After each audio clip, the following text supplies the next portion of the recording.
வசுதேவ சுதந்தேவம் கம்சசாணூரமர்தனம் தேவகி பரமானந்தம் கிருஷ்ணம் வந்தே ஜகத்குரும். ஜகத்துக்கே ஆச்சாரியனாக கண்ணனம்பெருமான் துவாபர யுகத்தில் அவதரித்தார். பகவத்கீதா சாஸ்திரமென்னு 700 ஸ்லோகங்களை நமக்காக அருளி செய்து போனார். கண்ணன் கீதா சாஸ்திரத்திலே அருளி செய்தது மகாபாரதத்துக்கு உட்பட்டது. மகாபாரதத்தில் தேர்ந்த பகுதியாக 2 கட்டங்கள் கொண்டாடப்படுகின்றன. ஒன்று பகவத்கீதை கண்ணனே வாய் திறந்து பேசியது, மற்றொன்று ஸ்ரீ விஷ்ணு சஹஸ்ரநாமாத்தியாயம் கண்ணனை பற்றி பீஷ்மாச்சாரியர் உபதேசம் செய்தது. இந்த 2மே ஏற்றம் பெற்றவை. ஆனால் அதற்கு மேலும் 18 பருவங்கள் முடிந்த பிற்பாடும் 19வது பருவமாக ஹரிவம்சம் கொண்டாடப்படுகிறது. கண்ணனுடைய திருக்குமாரனாய் பிரத்யும்னன் அவதரித்தது. அவனுக்கு பிரபாவதி தேவியோடே கல்யாணம் நடந்தது. பிற்பாடு பிரத்யும்னனுக்கு அனிருத்தன் குமாரனாக பிறந்தது. அனிருத்தனுக்கும் பாணாசுரனுடைய பெண்ணாகிற உஷைக்கும் கல்யாணம் நடந்தது. இது முதலான சரித்திரங்களெல்லாம் ஹரிவம்சத்தில் விளக்கமாக காணப்படுகின்றன. பகவத்கதையை ஒருத்தருக்கொருத்தர் பேச வேணும், அதனால் ஆனந்தப்பட வேணும்னு கண்ணனே கீதையில் விதிக்கிறார். மச்சித்தாக மத்கத பிராணாக போதயந்த பரஸ்பரம்.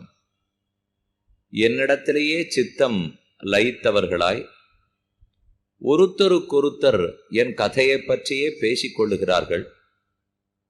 துஷ்யந்திச்ச ரமந்திச்ச, அதனால் அவர்கள் ஆனந்தப்படுகிறார்கள்னு கண்ணன் தெரிவிக்கிறார். பகவானுடைய ஜன்மத்தையும் கர்மத்தையும் பேசுவது ஓரொரு பக்தனுக்கும் கடமை, ஆனந்தத்தை கொடுக்கும் செய்தியும். ஜன்ம கர்மச்ச மே திவ்யம் ஏவம் யோவேத்தி தத்வதः தியக்த்வாதேகம் புனர்ஜன்ம நைதி மாமேதி சோர்ஜுன. இது கண்ணனே 4வது அத்தியாயத்தில் சொல்ற ஸ்லோகம். பகவான் பிறந்தான் என்னும், அவனுடைய சேஷ்டிதங்கள் இப்பெப்படி அமைந்தன என்னும், யாரெல்லாம் பாடுகிறார்களோ அனுபவிக்கிறார்களோ அவர்களுக்கு அதுவே கடைசி சரீரம், அவன் மறுபடியும் பிறப்பதில்லை என்று பகவான் சாதிக்கிறார். ஆனால் அந்த ஸ்லோகத்தில் ஒரு உயர்ந்த கருத்துள்ளது. ஜன்ம கர்மச்ச மே திவ்யம் ஏவம் யோவேத்தி தத்வதः. என்னுடைய ஜன்மத்தையும் கர்மத்தையும் யார் உண்மையாக புரிந்து கொள்ளுகிறானோ, வெறும புரிந்து கொள்ளுகிறானோன்னு கண்ணன் சொல்லாமல் யார் உண்மையாக புரிந்து கொள்ளுகிறானோ என்னால் பொருள் யாது? கண்ணன் மனுஷனாக பிறந்தார், நம்ம காட்டிலும் சக்தி படைத்தவர், ஏதோ சித்த புருஷர் போல் இருக்கு, அதனால நம்மால செய்ய முடியாத செயல்கள்லாம் பண்றார் என்று மட்டும் கண்ணனை பத்தி தெரிஞ்சுட்டு இருந்தோம்னால் அது உண்மை அறிவி இல்லாமை. என எத்தனையோ பேர் செய்திருக்கிற புண்ணியத்தினுடைய பலத்தினாலே சித்தி அடைந்து அஷ்டமகா சித்தி பெற்று உருவத்தை பெருசாக்கிக்க முடியலாம், உருவத்தை சின்னதாக்கிக்க முடியலாம், கூடு விட்டு கூடு பாய முடியலாம், இதை போல சித்து வேலைகள்லாம் பண்ணி கொண்டிருக்கலாம். ஆனா கண்ணன் அப்படிப்பட்ட வேலை செய்யறதுக்கா பிறந்தார்? அப்படித்தான் சில பேர் கண்ணனை பத்தி தப்பா புரிஞ்சு விடுறாளாம். அது அவரே வருத்தத்தோட சொல்லிக் கொடுக்கிறார். அவஜானந்தி மாம் மூடாக மானுஷீம் தனும் ஆசிரித்தம் பரம்பாவம ஜானந்தக.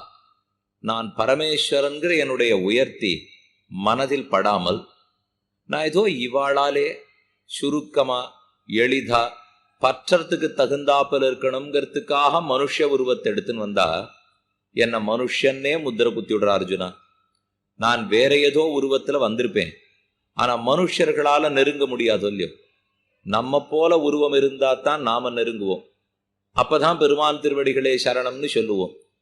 அவர் திடீர்னு ஒரே 16 கைகளோட 8 தலைகளோட கோரமான பற்களோட சேவை சாதித்தால் நாம கிட்டக்கே போக மாட்டோம், பயந்து படுவோம். இவ்வளவு அழகா பெருமாள் திருமேனி இருக்கிறச்சேவே நாம பயந்து பயந்து அவர் ஆரோன்னு விலகிடுறோம். இன்னும் கோரமான ரூபத்தோட வந்தார்னா அருகில போகிறதுக்கே முடியாது. திருமங்கையாழ்வார் ஒரு பாசுரத்தில் தெரிவிக்கிறார், மைவண்ண நறுங்குஞ்சி குழல் பின் தாழ மகரம் சேர்க்குழ இருபாடிலங்கி ஆட எய்வண்ண எஞ்சிலையே துணையார் இங்கே இருவராய் வந்தார் என் முன்னே நின்னார் கைவண்ணன் தாமர வாய்க்கமலம் போலும் கண்ணினையும் அரவிந்தம் அடி மகுதே அவ்வண்ணத்தவர் நிலமகண்டுன் தோழி அவரனாம் தேவரென்னு அஞ்சினோம். திருமங்கையாழ்வாருக்கு நாயிகா பாவம், ஆண் தன்மை போய்விட்டது, பெண் தன்மை அடைந்தார். அதோடு தான் இந்த 10 பாசுரங்கள் பாடிட்டு இருக்கார். திருநெடுந்தாண்டகம்ங்கிற அற்புதமான பிரபந்தம் 30 பாசுரங்கள் தான். ஒரு 30 பாசுரங்கள் ஆண்டாள் பாடிய திருப்பாவை, மற்றொரு 30 பாசுரங்கள் திருமங்கையாழ்வார் பாடின திருநெடுந்தாண்டகம். இந்த ரெண்டுத்துக்குமே ஒரு சிறப்புண்டு. திருப்பாவையிலேயே ஈடுபட்டவர் பகவத் ராமானுஜர், திருநெடுந்தாண்டகத்தில் ஈடுபட்டவர் ஸ்ரீ பராசர பட்டர். ராமானுஜருடைய சச்சிஷ்யர் கூரத்தாழ்வான், கூரத்தாழ்வானுடைய திருக்குமாரர் பராசர பட்டர். பட்டருக்கு திருநெடுந்தாண்டக சாஸ்திரம் வல்லார் அப்படின்னு ஒரு பட்டப்பெயரே உண்டாம். நியாய சாஸ்திரம் வல்லார், மீமாம்சா சாஸ்திரம் வல்லார், வியாக்கரண சாஸ்திரம் வல்லார்னு கேள்விப்பட்டிருக்கோம். யாரானு திருநெடுந்தாண்டக சாஸ்திரம் வல்லார்னு சொல்லுவாளா? சாஸ்திரம்னால சம்ஸ்கிருத சாஸ்திரமாத்தான் இருக்கணும். ஆனா இந்த பராசர பட்டருக்கு திருநெடுந்தாண்டகத்தில் ஈடுபாடு. இந்த பாசுரங்களை திருவரங்கத்து பெரிய பெருமாள் முன்னாடி விண்ணப்பம் பண்ணி அவனிடத்திலேருந்து மோட்சமே போட்டுட்டாராம் பட்டர். அப்படிப்பட்ட 30 பாசுரங்கள். ஆனா மேலெழுந்த வாரியா பார்த்தா அர்த்தம் தோணாது, ஆழ்ந்து பார்த்தால்தான் புரியும். பெருமான் திருமங்கையாழ்வாரை தனக்கு வசப்படுவதற்காக வந்திருத்திருக்கிறார். ஆழ்வார் பெருமானுக்கு வசப்பட மறுக்கிறார். பெண்ணே, நீ எப்படியான என் அழகுக்கு மயங்கித்தான் ஆகணும், உன்னை என் அடிமை ஆக்கிக்கத்தான் போறேன் அப்படிங்கிறதுக்காக பகவான் வந்திருக்கார். அவர் என்னென்ன அழகு அலங்காரம் பண்ணிட்டு வந்து ஒரு பெண்ணை ஆண் ஈர்க்க வேணுமென்னால் அவர் முதல்ல அழகா இருக்கணும், அலங்காரம் நன்னா இருக்கணும், பண்ணிட்டு இருக்கிற வஸ்திர ஆபரணங்கள் நன்னா இருக்கணும். அதைத்தான் திருவங்கியாழ்வார் வர்ணிக்கிறார். மை வண்ண நறுங்குஞ்சி குழல் பின் தாழ, கனகரேல்னு கருப்பா இருக்கிற திருக்குழற்கச்சை, குஞ்சி குழல் பின் தாழ. யசோத தலை சீவி முடிச்சு விடச்சே முன்பக்கத்துல கொஞ்சம் தூக்கி வாரி விட்டுருப்பலாம், பின்பக்கத்துல மிச்சம் இருக்கிறத தாழ விட்டுருப்பலாம். அதைத்தான் குஞ்சி குழல் பின் தாழான்னு சாதிக்கிறார் ஆழ்வார். குஞ்சின்னாலும் தலைமயிறு தான், குழல்னாலும் தலைமயிறு தான். குஞ்சி குழல்னு 2 வார்த்தை சொல்லக்கூடாது இல்லையோ? தமிழே ஒரே பொருள் வரக்கூடிய 2 சொற்களை வைத்தால் அது குற்றமாகும். ஒரு பொருட்பன்மொழின்னு ஒன்று கேள்விப்பட்டிருக்கோம், ஆனா அதுவும் இந்த இடத்துல பிரயோகப்படுத்த முடியாது. ஒரே அர்த்தத்தை கூறும் 2 சொற்கள் வரக்கூடாது. நடுவுல உட்காண்டிருக்கான்னு சொல்லலாம், இல்லை மத்தியத்துல உட்காண்டிருக்காருன்னு சொல்லலாம். நடுமத்தியத்துல உட்காண்டிருக்காருன்னு சொல்லக்கூடாது. நடுன்னு சொல்றதா மத்தியான்னு சொல்றது ரெண்டும் ஒரே அர்த்தம் தான். இப்போ பத்திரிக்கை போடுறோம் பாருங்க, சககுடும்ப சமயத்தராய் எழுந்தருளி இருந்து நடத்தி கொடுக்க வேணும். கல்யாண பத்திரிக்கை அடிக்கிறாளோ இல்லையோ, 2 நாட்கள் முன்னதாகவே வந்திருந்து கல்யாணத்தை தேவரி நடத்தி கொடுக்க வேணும். தப்பித்தவரி 2 நாள் முன்னாடி ஒத்துரும் படக்கூடாது. ஏன்னா இன்னைக்கு சத்திரம் எடுக்கிறதே அன்னிக்கார்த்தால தான். சாயங்காலத்துக்குள்ள காலி பண்ணிட்டே போயிடுறா. ஒரு நாள் வாடகை அவ்வளவு தூரம் இருக்கு. ஆனா பத்திரிக்கை மரமு பாராம அடிச்சுட்டு இருக்கும். 2 நாட்கள் முன்னதாகவே 4 நாட்கள் முன்னதாகவே வந்திருந்து யாரோட வரணும்னு அடிச்சிருக்காளோ இல்லையோ.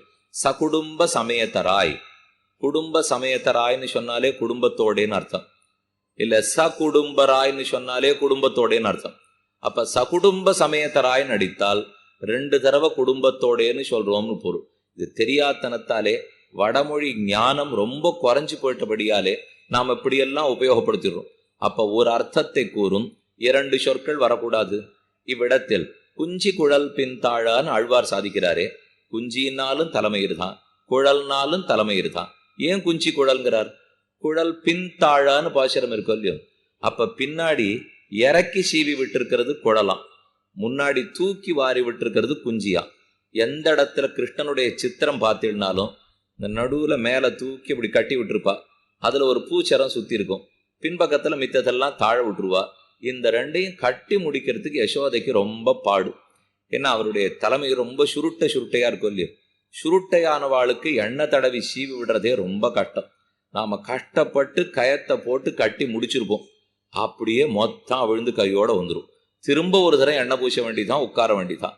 அதுவும் இந்த பிள்ளை குளிக்கவே வரமாட்டேன்னு பிடிவாதம் பிடிக்கிற பிள்ளை. தலை சீவிக்கிறதுக்கு கண்டிப்பா வரப்போறதே கிடையாது. ஆழ்வார் 10 பாசுரங்கள் நீராடுவதற்காக அழைக்கிறார். வெண்ணெய் அளைந்த குணுங்கும் விளையாடு புழுதியும் கொண்டு திண்ணென இவ்விரா உன்னை தேய்த்து கிடக்க நானொட்டேன் எண்ண குளிப்பழங்கொண்டிங் எத்தனை போதும் இருந்தேன் நன்னலறிய பிரானே நாரணா நீராடவாராய். குளிக்கிறதுக்கு ஒரு பாடுபடணும், தலவாரி விடுறதுக்கு ஒரு பாடுபடணும், நெத்திக்கிட்டு விடுறதுக்கு ஒரு சிரமப்படணும். இப்படி கஷ்டப்பட்டு பெருமானுக்கு அலங்காரம் பண்ணாலும் இல்லையோ, அதை இங்க திருவங்கியாழ்வார் சொல்றார். மைவண்ண நறுங்குஞ்சி குழல் பின் தாழ மகரம் சேர்க்குழ இருபாடு இலங்கி ஆட.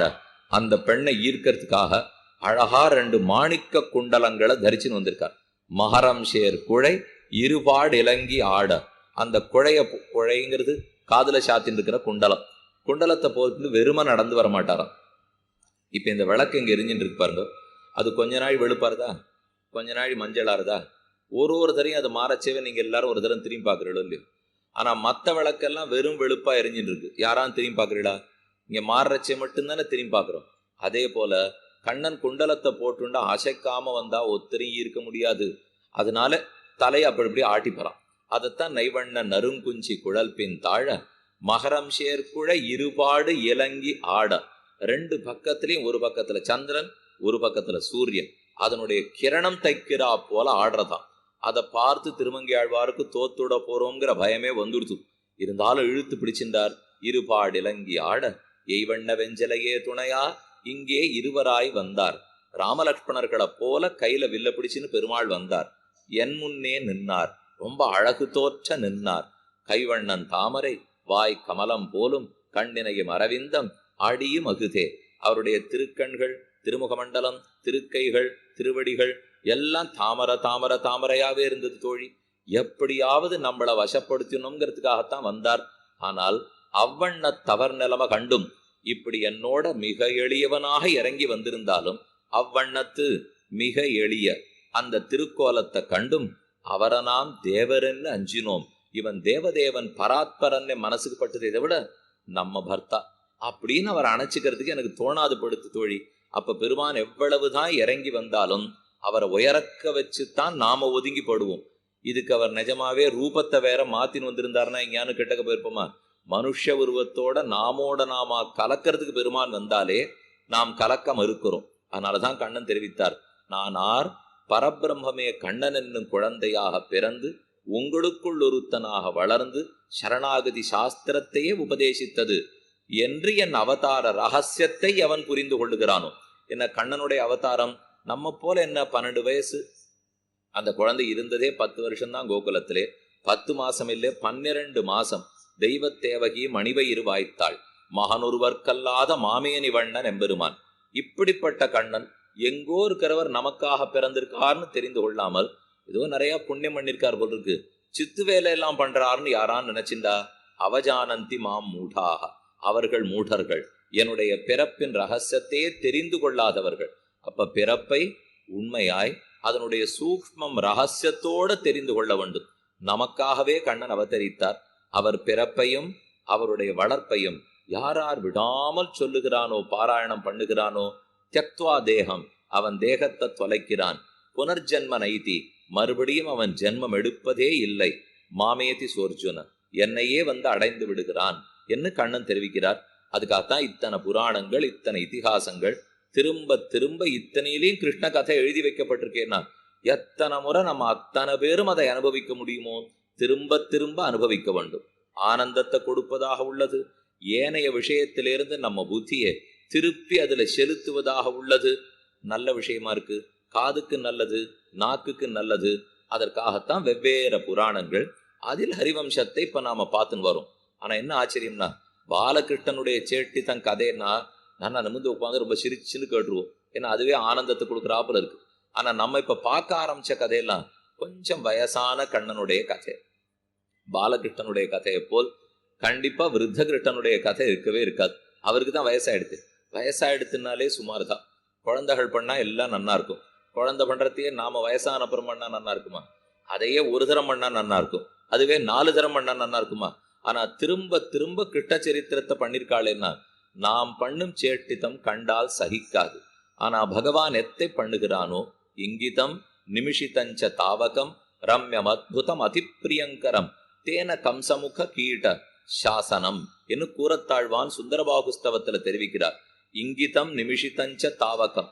கண்ணன் எத்தனையோ பெரிய பெரிய காரியங்கள்லாம் பண்ணார். வந்து கோவர்தனோத்தரணம் பண்ணினது, காளிங்கனை அடக்கினது, ராசக்கிரீடை செய்தது, புல்லாங்குழல் ஊதியது, எத்தனையோ. ஆனா கூறத்தாழ்வானுக்கு அதெல்லாம் ஈர்ப்பே இல்லையா.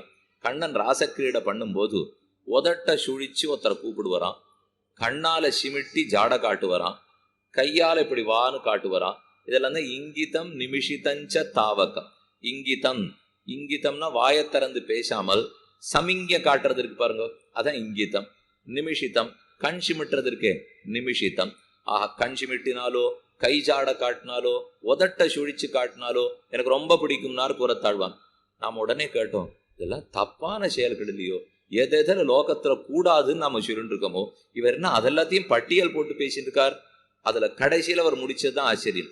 இங்கிதம் நிமிஷிதஞ்ச தாவகம். லோகத்துல இருக்கிற யார் கண்ணை சிமிட்டினாலும் எனக்கு பிடிக்கும்னு சொல்ல வரல, அவா சமிங்க காட்டினா பிடிக்காது.